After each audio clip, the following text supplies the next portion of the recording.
Moulin Rouge, a pinnacle of the Parisian nightlife scene found during the Belle Epoque in the late 1800s, a period marked by great optimism and prosperity.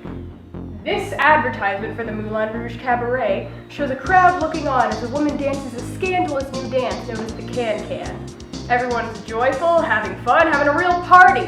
But the stories of the artist and his subject are a far cry from this scene. Henri Marie Raymond de Toulouse-Lautrec Monfa, or more simply, Henri de Toulouse-Lautrec, was born in France on November 24, 1864, to parents who were well-known aristocrats. He showed an interest in art at an early age and was able to study it due to his family's great wealth. But his aristocratic roots came at a cost. His parents were first cousins. That caused a heap of congenital problems for Toulouse-Lautrec. He had pycnodysostosис, a bone disease that caused him to never grow taller than 4 feet 8 inches.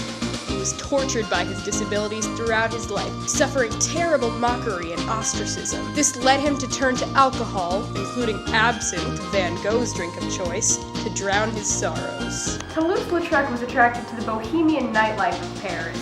He spent his time in brothels and nightclubs, even living in brothels for weeks at a time, hanging out with the prostitutes and madams.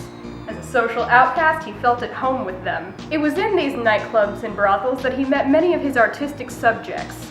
He was eventually approached to do advertisements for the famous Moulin Rouge nightclub. He took inspiration for these from Japanese prints, employing their flat color, asymmetric composition, exaggerated expressions, and poster print style. It was at the Moulin Rouge that he met the subject of this poster, La Goulou, Louise Weber. She started dancing in nightclubs at age 16. She was famous for flashing the heart on her underwear, being able to pick up audience members' hats with her foot, and drinking people under the table, which was how she earned the nickname La Goulou, or the Glutton. She performed with Jacques Renaudin, who was known as Valentine the Boneless because he could contort his body in all sorts of crazy ways. He's also featured on the front of the painting. She eventually left the Moulin Rouge and went to work for a carnival, but failed terribly.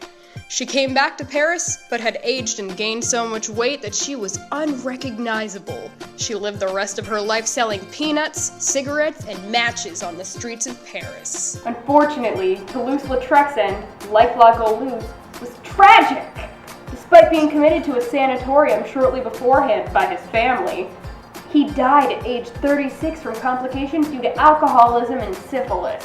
But even though his career spanned less than 20 years, he did 737 canvases, 275 watercolors, 363 prints and posters, and 5,084 drawings, leaving behind an awesome legacy and collection. That's all for this time. I'll see you guys at the Moulin Rouge.